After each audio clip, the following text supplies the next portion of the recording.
जो प्रेस वार्ता का आयोजन किया गया है, ये बिहार के लिए बड़ी खुशी का विषय है कि लगातार दूसरी बार बिहार को और उसके साथ छपरा को, सारण को नेशनल हैंडबॉल चैंपियनशिप आयोजित करने का सौभाग्य प्राप्त हुआ।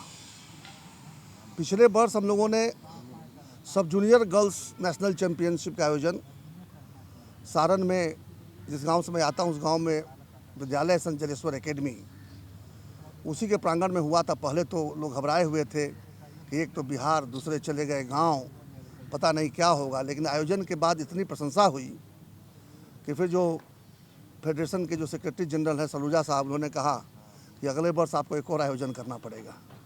और इस बार अंडर 20, वो पिछली बार अंडर 15 था, ये अंडर 20 मतलब कि नेशनल जूनियर चैंपियनशिप का आयोजन 26 जनवरी को खिलाड़ी आना शुरू करेंगे, 27 को उद्घाटन होगा और 31 जनवरी को समापन होगा। पिछली बार जब हम लोगों ने सब जूनियर की जो टूर्नामेंट जो चला, उसमें 24 टीमें आ पाई थी, क्योंकि एन वो फॉग का समय था, जिसके चलते पहाड़ों वाली 4 टीम नहीं आ पाई। जैसे हिमाचल और उत्तराखंड की टीम नहीं आ पाई, या उसी तरह से उत्तर पूर्व के 2 राज्यों की टीम नहीं आ पाई थी। तब भी 24 राज्यों की टीमें भाग ली और फाइनल में बिहार की बच्चियां, बिहार की बेटियां पहुंची और फाइनल में मुकाबला उनका हरियाणा के साथ था। हरियाणा से बहुत जोरदार टक्कर के बाद 27-26 से, हम ये नहीं कहेंगे कि उसमें गलत किया गया, लेकिन गलत किया गया। अब तो चूँकि हो गया तो वही ऑन रिकॉर्ड है। चूँकि हरियाणा वाले बहुत दबंग टाइप के होते हैं खेल के मामले में, तो रेफरी वेफरी के ऊपर इतना ना प्रेशर बनाया कि फाइनली एक आध गलतियाँ रेफरी से हो गई और हम लोग 27-26 से हार गए और सिल्वर से संतोष करना पड़ा। इस बार जूनियर में भी हमारी कोशिश रहेगी, जो पिछली बार चूक गए थे वो इस बार पा जाएं।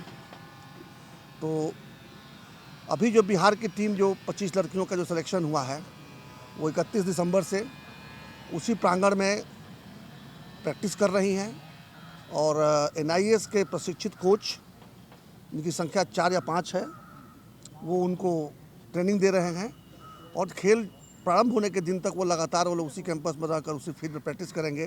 पिछली बार हम लोगों ने जब ये किया था तो नतीजा बहुत शानदार निकला था, इसलिए इस बार भी हम लोग उसी को दोहरा रहे हैं। जो कोई अच्छा काम करते हैं तो दोहराना चाहिए उसको, और पूरा विश्वास है कि हम लोग ये इस बार भी अच्छा परफॉर्मेंस हमारी बेटियाँ करेंगी और फिर बिहार का भी नाम होगा। और मैं चूँकि सारण से आता हूँ और मेरे गाँव में हो रहा है, इसलिए मेरे लिए दोहरा सौभाग्य है कि केवल बिहार की ही बात नहीं है, सारण और हमारे गांव की भी बात है।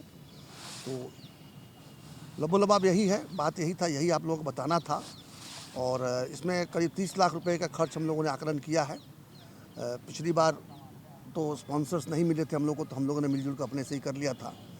लेकिन इस बार बिहार सरकार से भी कुछ अपेक्षा है और वहाँ से हमको आश्वासन भी मिला है। इसके अलावा कुछ बड़ी कंपनियों से बातचीत चल रही है, तो लग रहा है कि हम लोग बहुत ज़्यादा आर्थिक खर्च वहन नहीं करना पड़ेगा। तो ऐसे हम लोग इसे पीछे नहीं हटते हैं।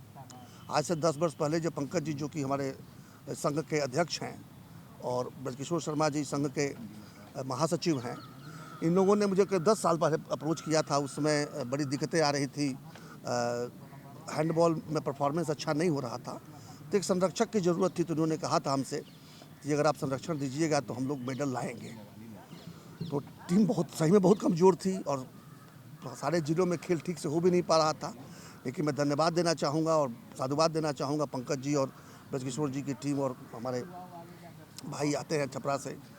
आप लोगों ने, कृष्ण मोहन बाबू, इन सब लोगों ने इतना अथक प्रयास किया कि अब शायद ही कोई टूर्नामेंट होता है जिसमें हम लोग कम से कम एक मेडल लेकर नहीं आते हैं। कई बार गोल्ड भी लाए, सिल्वर भी लाए, और लड़के भी लेके आते हैं, लड़कियाँ भी लेके आती हैं, सब जूनियर में भी लाते हैं, सीनियर में भी लाते हैं। तो ये एक बड़ी मतलब कि गर्व का विषय हम लोगों के लिए है कि एक टीम के रूप में हम लोगों ने काम किया और ये काम जो है अच्छा परिणाम दे रहा है। अब आप लोगों को कुछ पूछना हो तो। कुछ छूट तो नहीं गया? नहीं सर।